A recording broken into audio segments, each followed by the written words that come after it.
It's a pleasure to be present in this roundtable.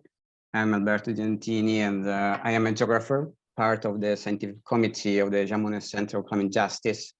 And let's introduce this roundtable, people and place. And I start with this question, and I try to give my answer. What is climate justice? Well, it's a broad concept.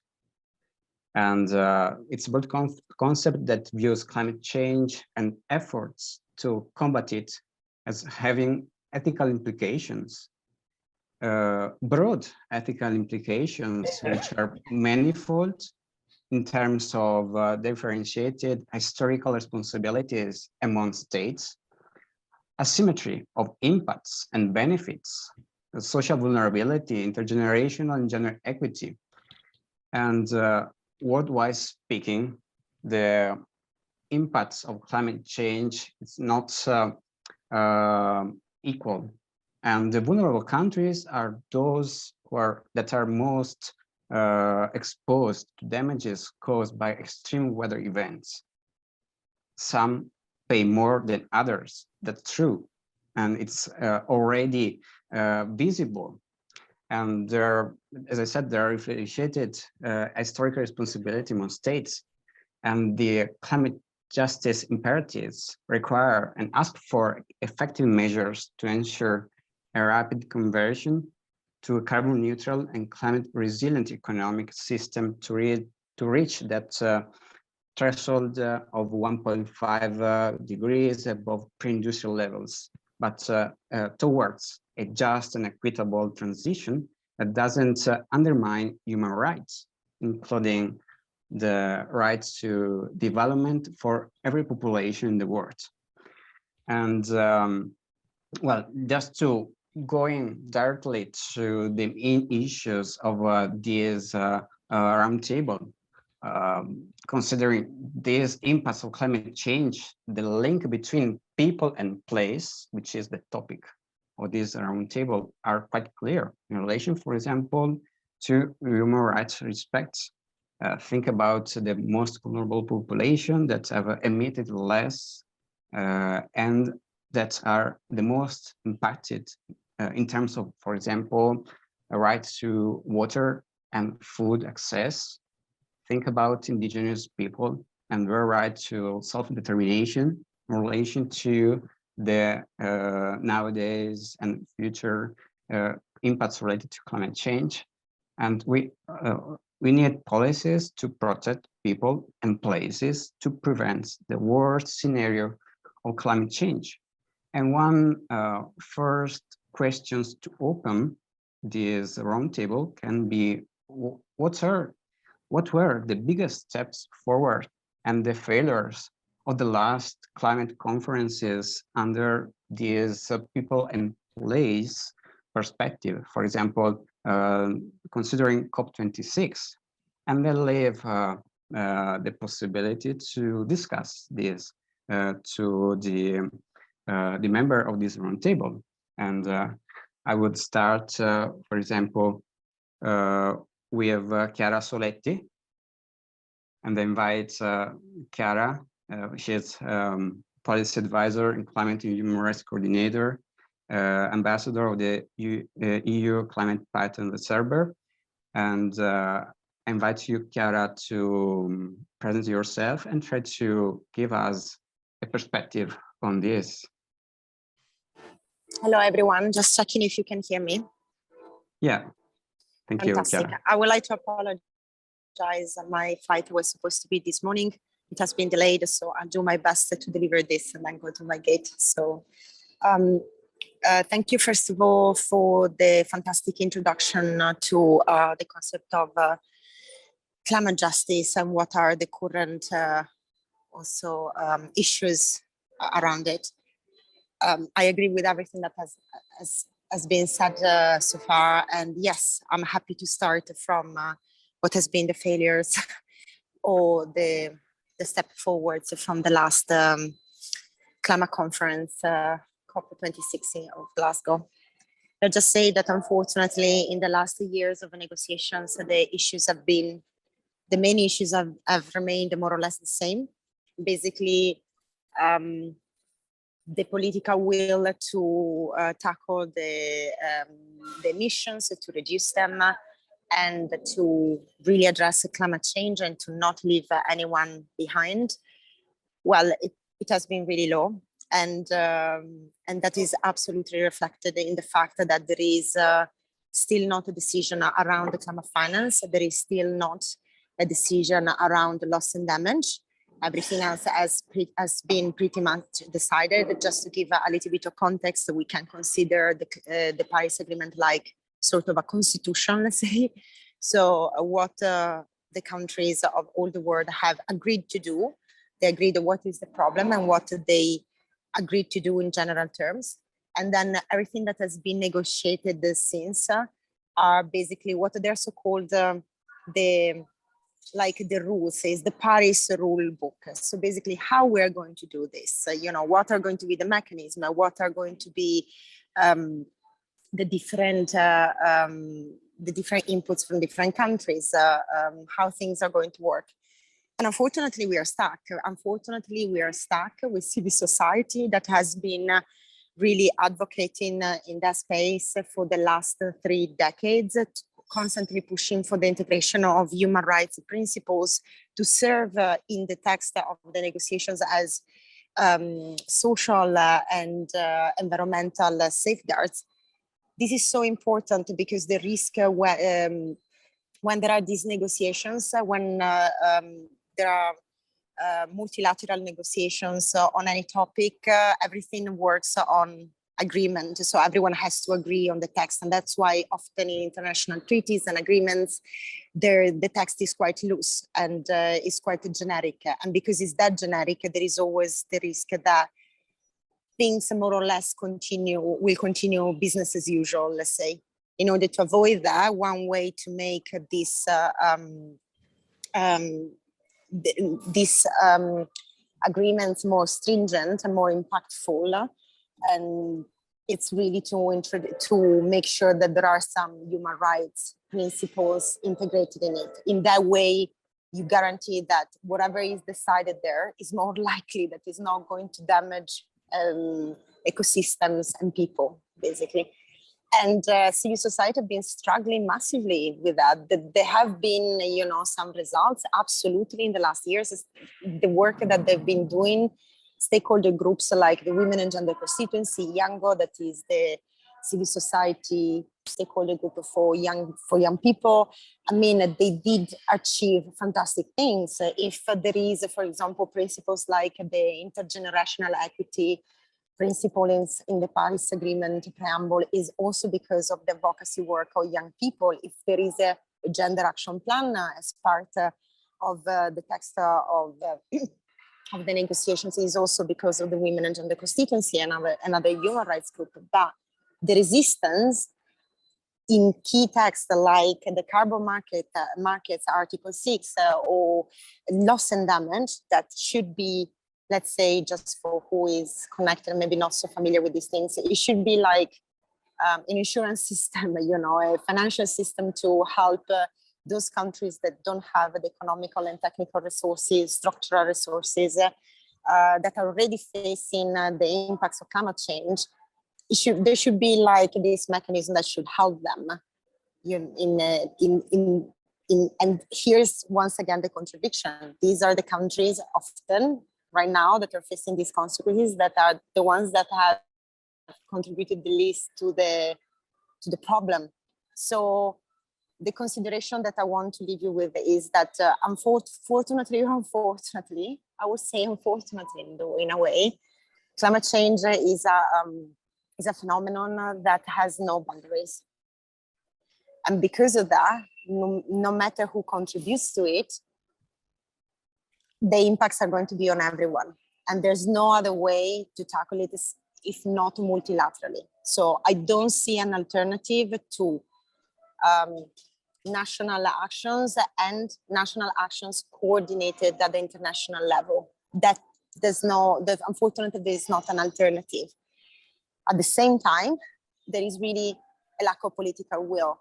It feels like the scientific community and the civil society have been shouting for decades, like, we are going to hit the train frontal, and we are not going to have the resources to the ways to avoid it, and we're still behaving like we have a lot of time. And when I say we, I mean governments and states. And there's nothing that, you know, unfortunately, I think it's wrong to put these things on the individuals. The only thing that we can do is really to pressure who can change the systems at the base of the problem. And so I don't have a massive optimistic view. The only thing that gives me, considering the little time that we have like 3 years before to reach what it should be the total carbon budget to not go over 1.5 degrees of average temperature. And at the moment we live in a world where this temperature increased to 1.1. And it's already so difficult and people is already dying. The only thing that I think that gives me hope is, of course, to see how civil society, including indigenous communities and people from all over the world, is sometimes even risking their lives. I cannot say that I ever had to do that, but I met people that in their own countries risk their lives for these things. And this is going to hit us all. So I really, my hope is really like that the work of civil society, that it is not going to stop because no one is ready to give up. Is going really to hit who takes the decisions and finally move something. We have no time, and transition towards renewables and so on are going to be like really for a lot of societies, but it needs to be done if we want to have a future. So I want really to thank every scientist, activist, any person that is out there trying to do their part and contribute to a change.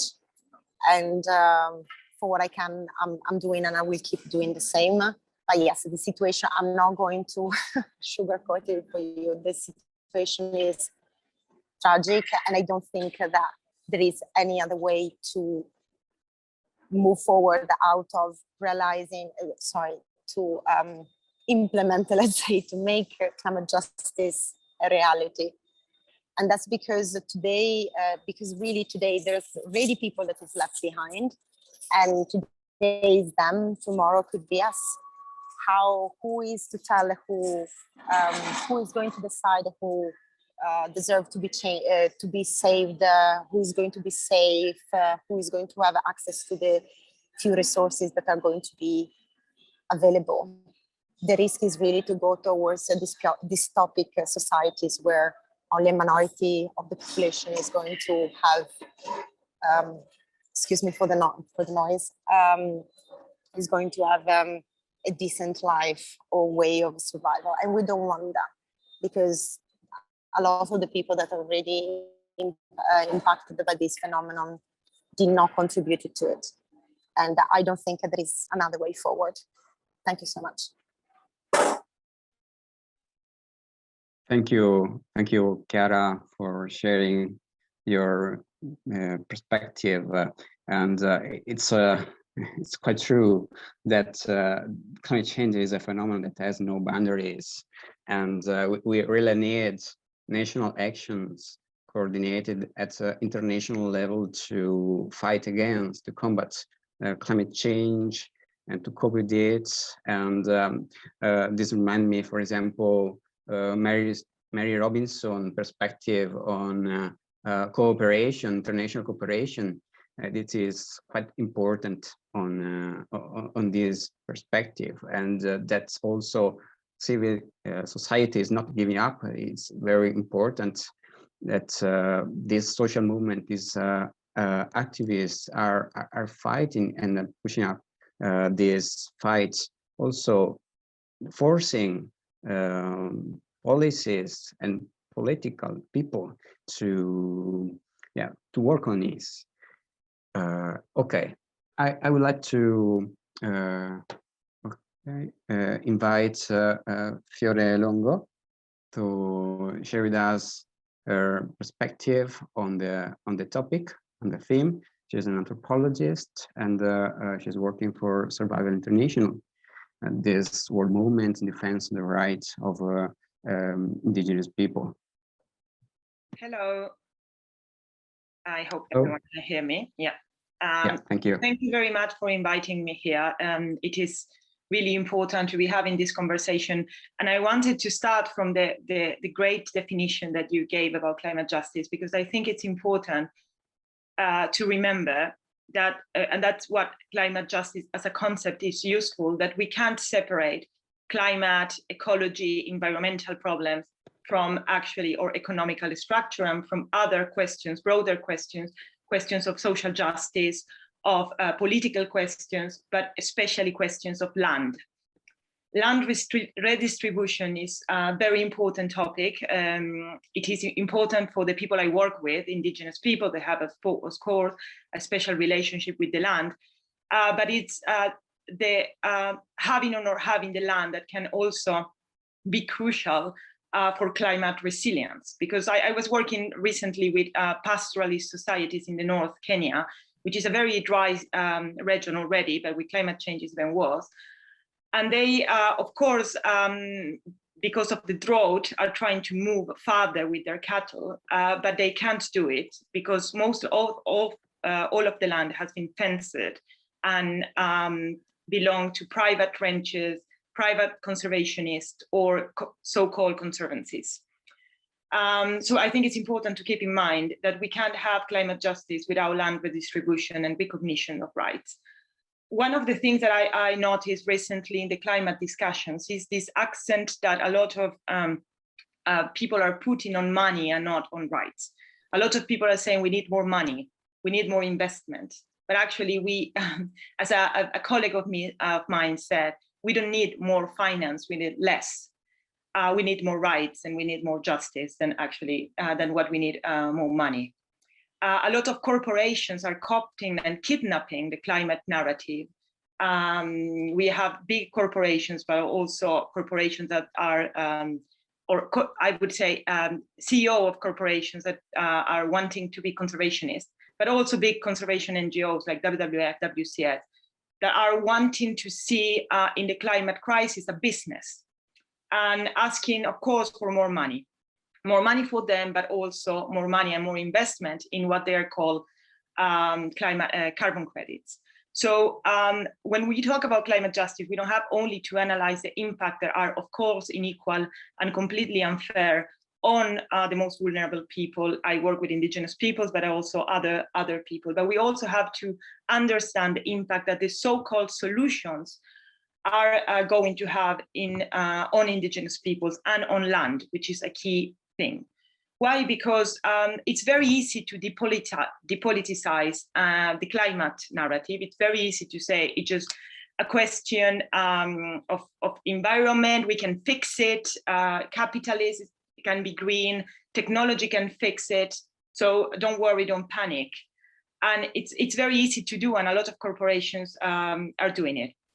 And what happened is that in this market that is now created, with actually most of my indigenous contacts in the COP26 told me that the COP26 seemed a trade show for carbon credit sellers more than and actually a negotiation panel. But anyway, now this market is open and we have to be very careful because the so-called solutions as carbon credit, biodiversity offsettings, creating more protected areas are actually a mask, a makeup to put and avoid a real change happening.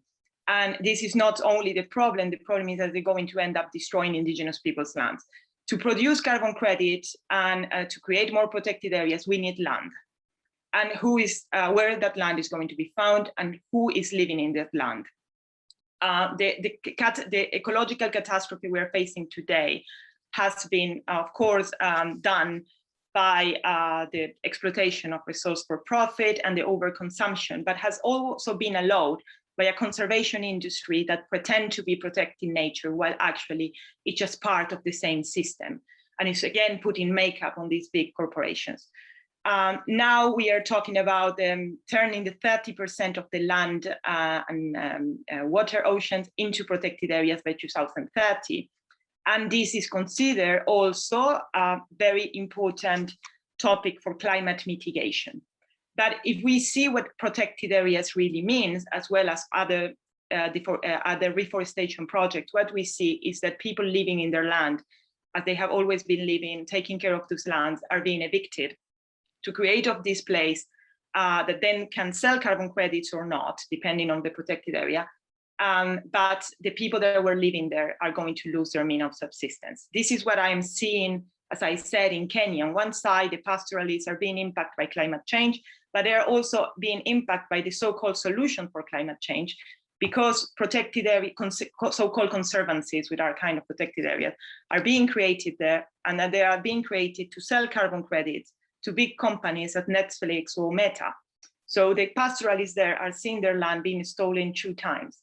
One for mitigating climate change, and another, of course, for climate change itself. And so they're being impacted by the same people.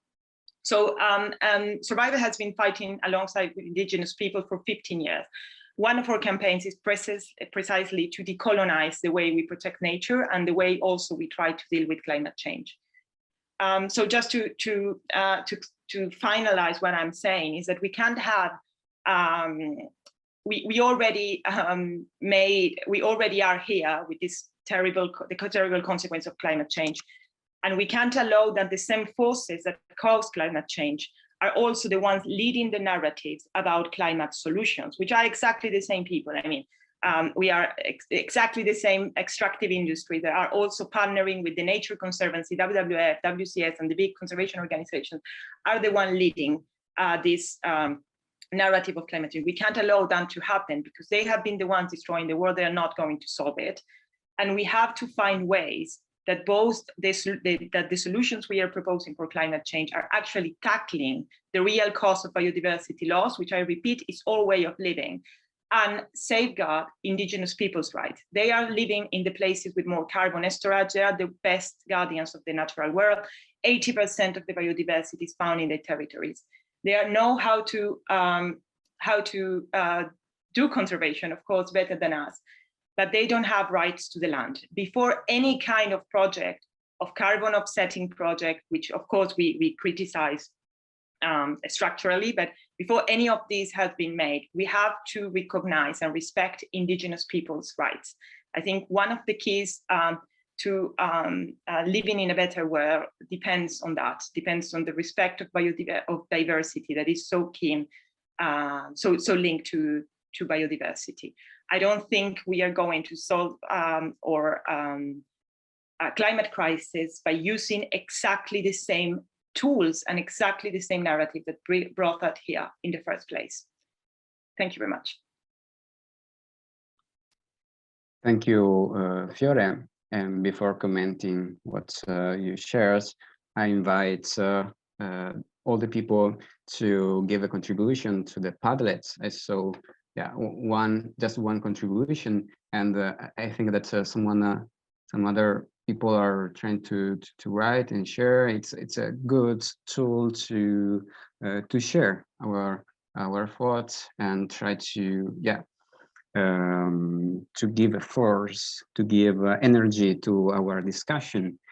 And thank you again, Fiore, for your contribution. And I agree with what you said about the attention we have to put on the not only the impacts of climate change, but also these so-called solutions.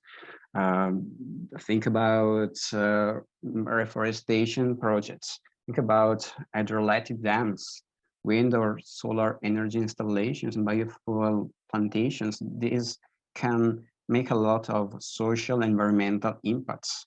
And this does not make any sense to cause more impacts or cause other impacts instead of combat just climate change. And for example, think about the Belo Monte Dam in the state of Pará, Brazil.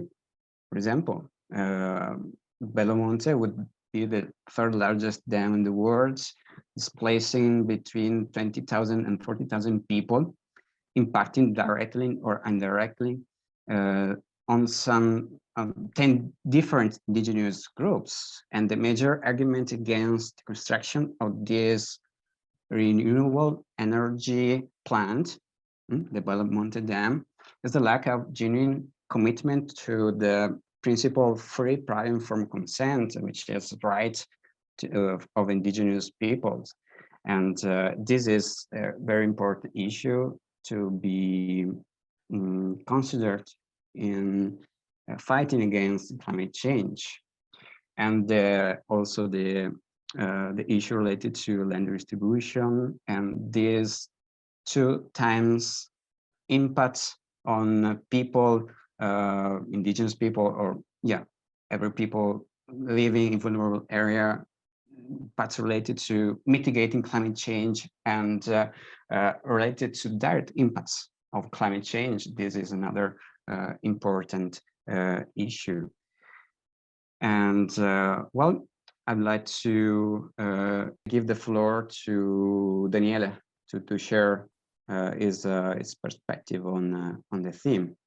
Okay, thank you, Alberto. Well, I want, concerning about people, I would like to speak about something that usually we don't speak in this kind of meeting, because maybe I think that there is a bias in this kind of meeting, because everyone here agree that climate change is a fact and that we need climate justice. But, or I don't know if I am the only one, but I met also a lot of people that don't believe climate change. Why? Because maybe or don't care, or they don't care about because they think that is a fact that they will happen in the future, or because they are negationists, so they don't believe. But I'm speaking not oil companies, people, or something like that. I speak citizens, friends, unluckily parents also, unluckily, and so on. So there are people that maybe there are people that also once in England, once a person said to me, no, I hope that climate change is happening because so we can put wine in England. So I have the wine from England and I have not to buy it from Italy or from Spain, for example. So there are different, there are a lot of people, or for example, I met also indigenous people that want oil companies in their territory for economic, because they want. So yes, I meet some of them saying to me this. And so I think that is very important also to think about the climate literacy, okay, to work on climate literacy and to find also, usually when we debate about if happen that we have to debate about it in our daily activities, when we go out with friends or with other person, also to find how to answer to the negationist, to people that say that climate change doesn't happen, that climate change is a natural fact, that climate change before, that it's the sun, and so on. I want to share with you in the chat, I shared this very interesting website for me, is Skeptical Science, and that I use a lot because here you can find a lot of also short answer and also answer set up for normal citizen to scientists. Okay, so they give you the, I don't know, there are different people working on this website. I think it's fantastic. And so I share with you this. So work on the one side on climate literacy. Okay, so to say, no, please, the fact is this, look that, look also for with the indigenous people, for example, once in the Peruvian Amazon, I went there for a participatory mapping work. And in each community that we stop during that period, we share with people, we brought a video, okay, a video And we share with the indigenous community that video. That was the title, is very interesting documentary, is Amazonia Massato Petróleo, of NGO from Barcelona, that they show a lot of different environmental impacts, environmental conflicts between palm oil or oil activities and indigenous people. So we went in this part of Amazon where there were not oil activity, but there were planned to enter for companies to enter to find to search for oil. We show this video to show to that these indigenous communities that other communities are suffering for oil activities, so they have to care about it. If the community, they have to have the full understanding of what is oil activities. And the other side, I think that maybe as a criteria for the phasing out is maybe before engage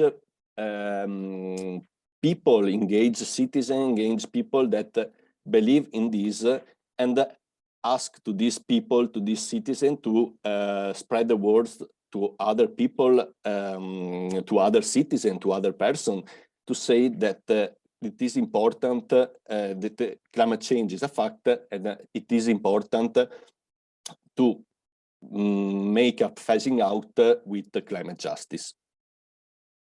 Thank you. Thank you, Daniele, for sharing with us the perspective and your experiences directly from the fields. Okay, and I think that Leanne wrote, and I would like to read what Leanne wrote in the chat. I think people in Africa are more likely to suffer from these issues, and unfortunately are also less likely to be able to pay for the mitigation and adaptation to it. In South Africa, we battle daily with instability with electricity, and we have been tasked by the COP26 parties to take on just transition. My issue with the just transition in South Africa, again, is the people who will be most impacted by transition are being left out of the conversation. Policies are mostly made and signed by people who don't need to deal with consequences. It's quite true. It's a sad reality of the debate in relation to climate change, and I think that there's a lot to work on it to give the voice to those who are mostly impacted. And well, I see the hands of Chiara. Maybe Chiara wants to tell us. Hello, everyone, again. I want to first of all to thank all the speakers because I absolutely support every point that has been said, in particular the points of Madam Fiore. I was so grateful to hear that the point on conservationism is absolutely not the norm. I confirm that absolutely I had the same impression during COP26 regarding the attitude, of commercialization of the spaces in this as a business opportunity. And I wanted I forgot to add just a couple of points that I think that would really complement the inputs of the other speakers. I wanted just to say that, of course, I said that it is important that we have more political will from nations, but I wanted to stress that this political will needs to come from the global north, because historical responsibilities needs to be taken into account. We cannot expect countries that have been the victims of colonialism, of European colonialism, to be resilient, to have the resources that have been stolen from them, and to there is a need of perspective, and for that, even outside the climate negotiations, this has been reflected also the recent HLPF, that is the high-level political forum, the final part of the review of the Sustainable Development Goals of the Agenda 2030. And even in that environment, you can tell that there is not enough political will to solve these things. But finally, there is a lot of discussion on one of the key things that could help build a better sustainable world and help us achieve climate justice and tackle the climate crisis. That is the cancellation of the debt of the global south.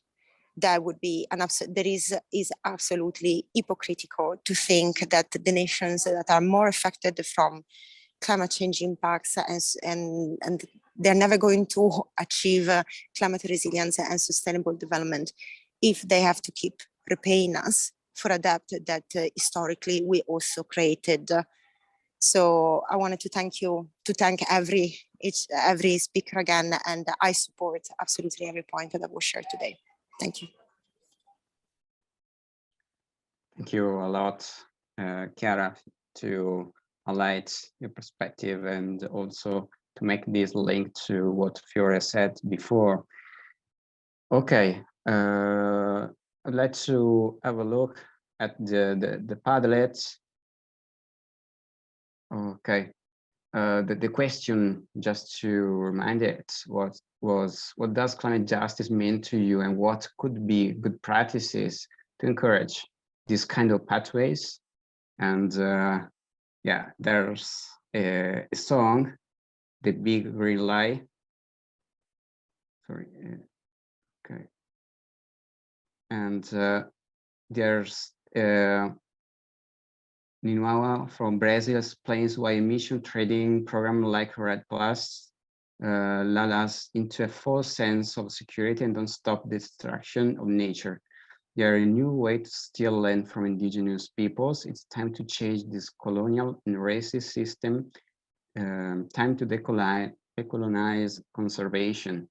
I think it's linked to what Fiore said and also Chiara exposed.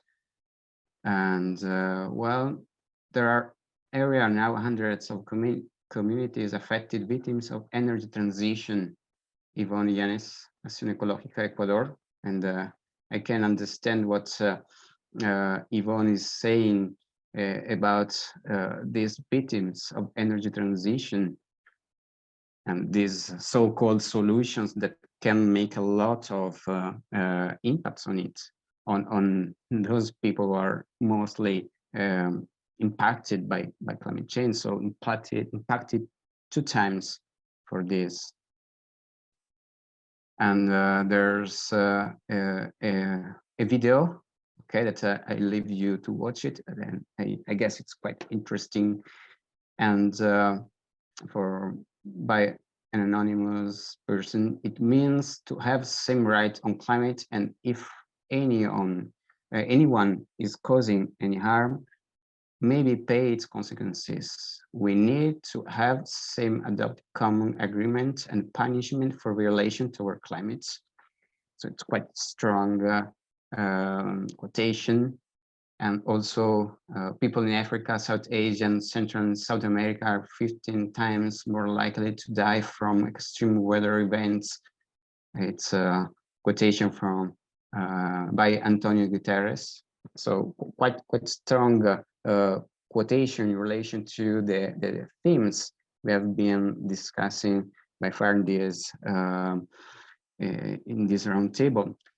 And also we have some points on the chat that link into what we were saying before. Liane saying that giving voice to those most impacted people might even help find better mitigation strategies, since indigenous knowledge systems are sometimes more advanced than what we can offer. And then I think it's quite true. These are the guardians, those who have been living the territories since centuries. and knows the territory very well. Okay, and also Khalid from Sudan saying, my issue, the people really impacted by climate changes. I work for a program which is designed to the local communities to adapt with climate change, because some parts of Sudan lost their plantation cover. So the project to encourage the community to restore the vegetation cover, reforestation, but at the same time, indigenous people, they need to do agricultural activities, so they can stop cutting trees for agriculture because of their climate literacy. And well, I think that time is over, and I want to thank you all the members of this roundtable, and I liked a lot your perspective, your contribution, and agreed with all what you said. And just to conclude, I would borrow the words of Mary Robinson, also shine in the paper that is in Nature 2018, and these are the words: developing countries, including those most vulnerable to climate change, have shown that they are ready to lead on climate action. However, they will require financial and technical support from the international community. This should not be seen as charity. It's an investment in our common future. And thank you very much for being here in this roundtable.